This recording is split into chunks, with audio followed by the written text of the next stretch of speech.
ใจเลยมัดจัดมีห้อยคือเหมือนวันป้นพองมือนางนาน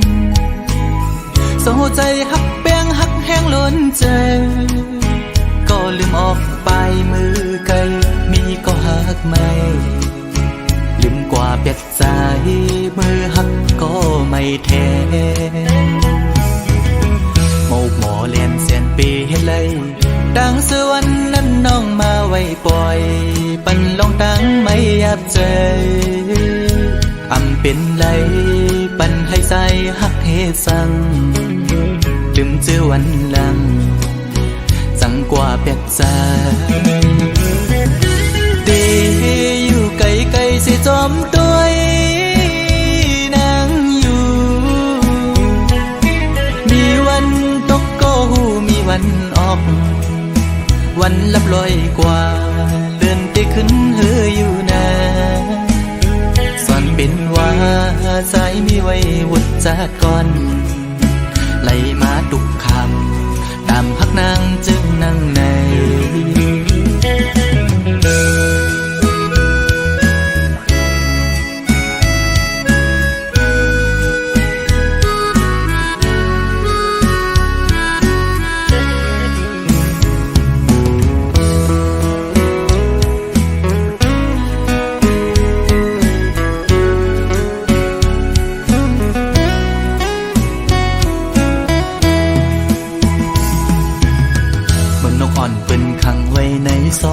มองขึ้นมองวันเยาว์ไหลมองเลือนปีปน10 ปีมา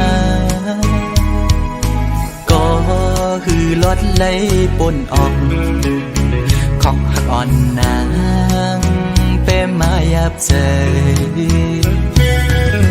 ต่างหักอ่อนสู่น้องนางในมันง่ายไว้ผ้าเข้าไข่เจียวซ้อนเป็นไว้ดีไหมต่อสู่กำเก็บมือเหมือนหอยจุ่มตอพังอยู่กี่อกมกในหัวใจดีอยู่ไกลไกลสิจอมตัวนางอยู่มีวันตกก็หูมีวันออกเหมือนเจอพันทอกก็มีวันหุ่นอยู่นะเป็นว่า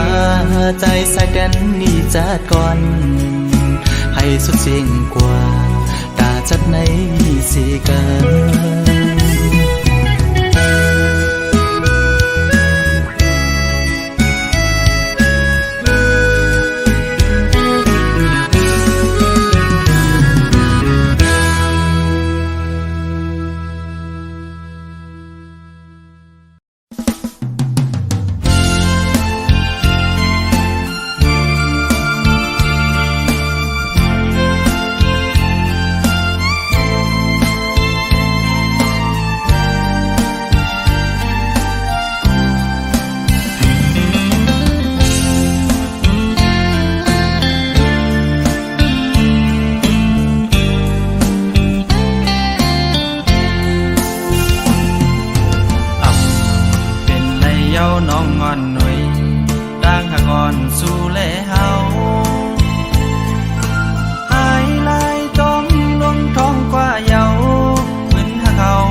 ยาวนางมวยเป็นต่างพี่น้องกว่าเยาวโฮ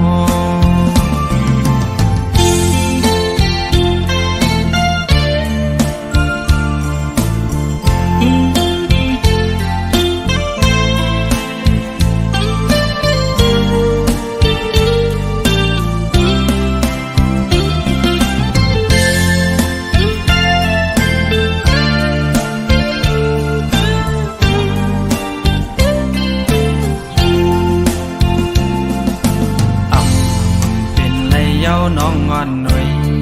ต่างหากอ่อนสู่แลเฮาหายลายจมลงท้องกว่าเยาเหมือนหาเขาเมื่อวันเก่ากอบน้องไว้เมาต่างหักใจเฮาเยาเมื่ออ่อนต่างสองก็เฮาหักกันอยู่ทำทางสู่ดีหักหนึ่งหักสองแท้หักสามเป็นลืมมันเป็นดังยามวนสู่หักง่ายก็จะง่ายกว่าปีนี้ยิ้มหน้าโอ้ใจนางยิ่งมือเลี้ยวมอนเยาวนางงอยลืมเมื่อลาน้องอ่อนรวยเจอหาเขาเลยสุดสิ่งกว่าลายเส้นกำพร้าตาควายขึ้นจะนำหันจันไว้ก็คือเจอกลาย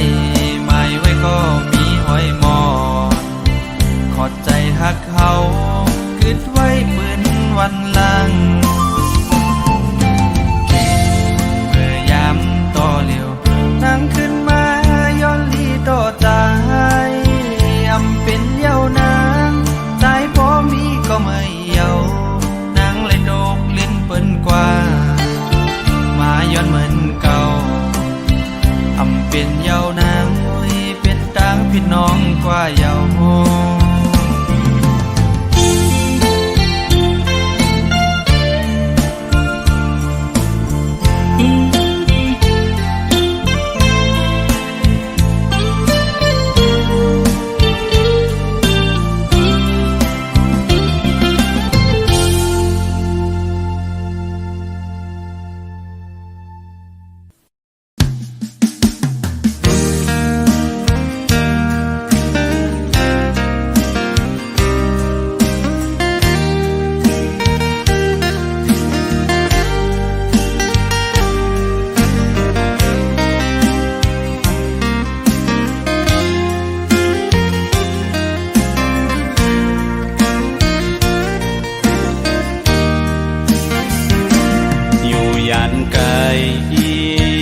ก็หอนใจกูวันง่ายเคยทบหันอำจังลืมตั้งหาเขาตั้งสองหน้าปีมองไปต่อวันอันเฮาเตไล่ทบกันย้อนย้อนแต้มเป็นความเสห้องฝากถึงสังว่าน้องเลยยินซึ้งอย่าไปลืมตั้งหักเขาตั้งสองหน้าเธอน้องหักไว้อยู่กูยามนา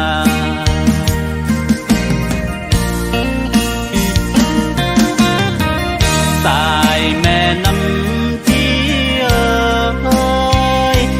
ต้อยถึงปันกามอ่อนฟองเฮาในสังไม่ลูเมื่อเลอเฮาจ้องเตไลขึ้นทบกันอ๋อดังหักเฮาสองย้อนสู่เดิมถึงกองหมู่ลงเฮาลอยหน้าจังแลอีกลอยหน้าศพกิ้วอีกแทง ป่าของหมู่อุ้มเมืองลงเฮาซอยเฮาฮับเฮาเจียวคอยเสกาม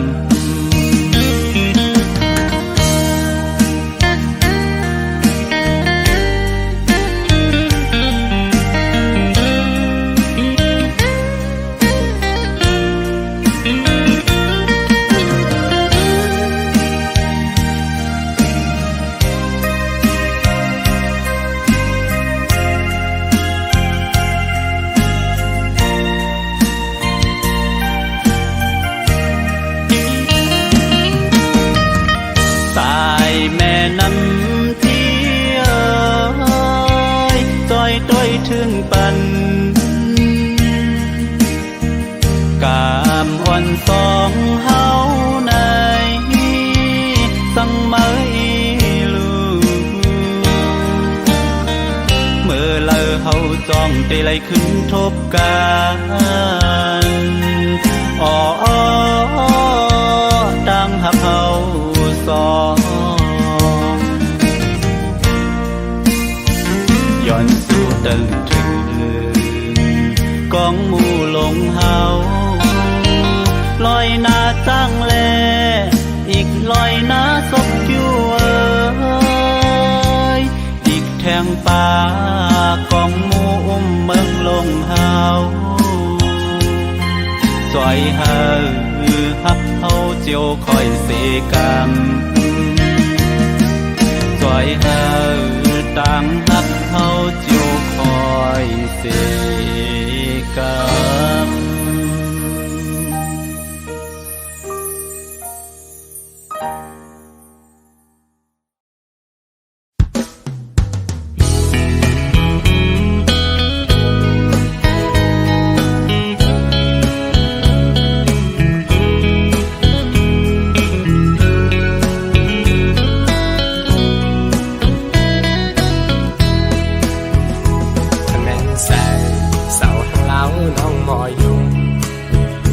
ตุ้มเนื้อปอดมาตอดอยู่ไว้เนื้อใสส่งที่มีวันไล่หาตั้งสื่อจอนตุยน้องอยู่มันและเนื้อน้ำกังน้องมีใจเมามีหักแจ๊ดล้นเต็มโอเธอทบตากหมอกลัดออกนี่ว่าหักกอโกเลยคิดแม่นยาเส้นใส่สินโยเคน้องเป็นหมอกเป็นปากเยาวกว่าหือน้องวันสาวห้างเล่าโอยสู่น้องเป็นลูกคนมีเงินแต่จันสู้กับว่าพี่ชายซ้ำก็ใส่ก็ลูกหูหลอบมองน้องต่อเหมือนหางไอฟังใต้อ่อนมองคำฟังไหลกันสั่งเป็นหยาบใสวันอ่อนสู่แล้วแม่นกันซื้อเธอนั่งพูดถึงบอกหักอ่อนกี่เนื้อโออำต้นยำโทกตักจุลาดหมอกเธอไหลเก็บซิมไว้ในเสือมาก็บอกหือขยินแบ่งปันนางเป็นก็ตามใจวันสู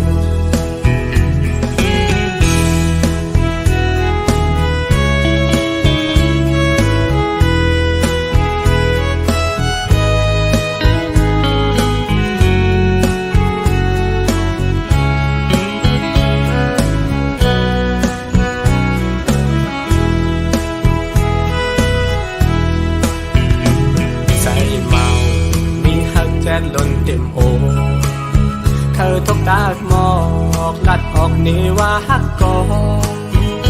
โกเลยคิดแม่นยาเส้นใส่สินโยเคน้องเป็นหมอกเป็นปากเยาวกว่าหือน้องวันสาวห้างเล่าโอยสู่น้องเป็นลูกคนมีเงินแต่จันสู้กับว่าพี่ชายซ้ำก็ใส่ก็ลูกหูหลอบมองน้องต่อเหมือนหางไอฟังใต้อ่อนมองคำฟังไหล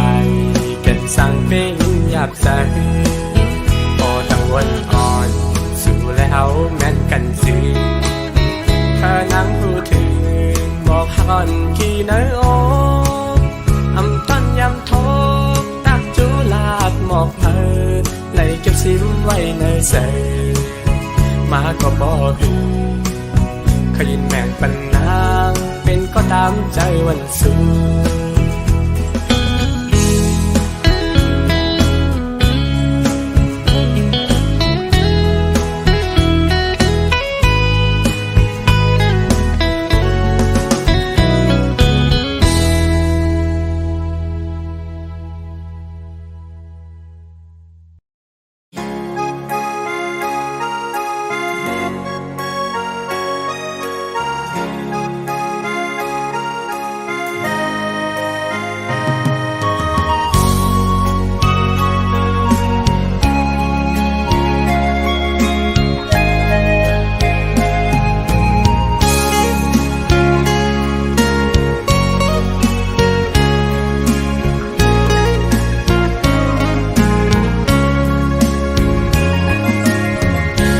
เจ็ดจากดีเกอกปีมีไว้ตาปุนังน้องก็เลี้ยวใหญ่นาดังแปงอ่อนตีใจน้องก็หลัดมันแก่นว่าดึงสิ้นไว้ตอนตาปีหักนั่งกันเนหูใจจูกันซื้อจอมต่างแปงลองหักอ่อนว่าน้องอ่อนเป็นน้ำตึงใส่ใจซ้ำเหมือนปาเงินลุยซื้อมูลอยู่เลยเหมือนจะก่อนสองเส้นหอมกันดีเกี่ยวขอดพันกึ้มไว้มันแก่นเยาหักหน้าสีสั่งว่าเป็นนกกออันเศร้าจับจอมต้นพวยกิ่งลีโซ่ใจหอมแป้งเป็นแห้งหักหนึ่งอันคือคืนสุดหนหลังเส้นต่างผักเขาสองกอเป็นก็หาเตป้าพร้อมใจกันอย่างจมเส้นสายเลี้ยวไปมือให้ถึงต่อโจผมหอมหักสุดดอกป่าตาหักสุดตาปีแลน้องในสายน้ำยันและย้อนมาไว้จัดก่อนยืนสายหักหน้าลือตีนางเสน้องหักต่อเนอปีตื้นว่าหาใหญ่นาน้ำใหญ่ลอยลงเอาแตกเนื้อก่อแห้งต่างหักหาซองตื่นใหญ่ดื้อ